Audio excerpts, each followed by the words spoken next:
তুমি আমার সাথে বিশ্বাসঘাতকতা বলতে পারলে এখন? তবে হ্যাঁ, আমি বলছি তুমি এতদিন পর বাবা মা কোথায় ছিল, এখন তুমি সারাক্ষণ আমার আমার করে এখন তুমি শেষ মুহূর্তে এসে বলছো যে তোমার এই তাহলে কি 3 বছর রিলেশনটা কি শুধু গল্প ছিল? টাইম পাসে বলতে চাচ্ছো এটা নাকি? ঠিক আছে, তুমি তাহলে তোমার ফ্যামিলি কথা শোনো। আর কি বলবো, তুমি ভালো থাকো, সব শেষ হয়ে যাবে।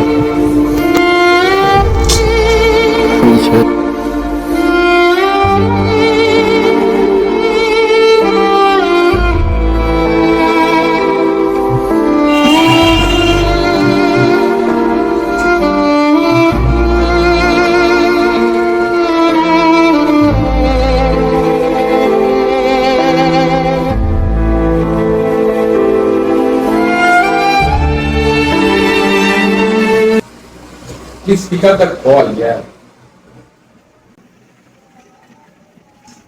আমার ফোনেই তোলা আছে।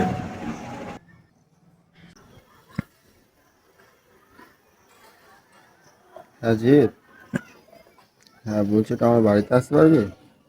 বল তুই কি ব্যাপার, আজকে ফোন করে হঠাৎ তাকে এমনি সময় তো ফোন টোন করিস না, ফোন টোন ধরছি, কতবার ফোন করেছি জানিস তোকে আমি? অনেকবার তোকে ফোন ট্রাই করেছি, SMS করেছি, তুই রিপ্লাই দিস না, ফোনও ধরলে করলে ধরিস না। আচ্ছা বলছি, তোর কারোর কোনোদিন ভালো লাগেনি? হঠাৎ এই সব প্রশ্ন করছিস, কি ব্যাপার? আরে না না, এমনি জিজ্ঞেস করছি, বল না কি হয়েছে। আমার ভালো লাগা বলছিস তাই তো? দেখ, ভালো লাগেনি এটা বলবো না, এইরকম সবার জীবনেই আসে। তো তো বলি একটা কথা, কি বলতো, মানতে হবে সবাইকে যে ভালো সবাইকে লাগে না, আর যাকে ভালো লাগে সে আমার এই কপালে থাকে না।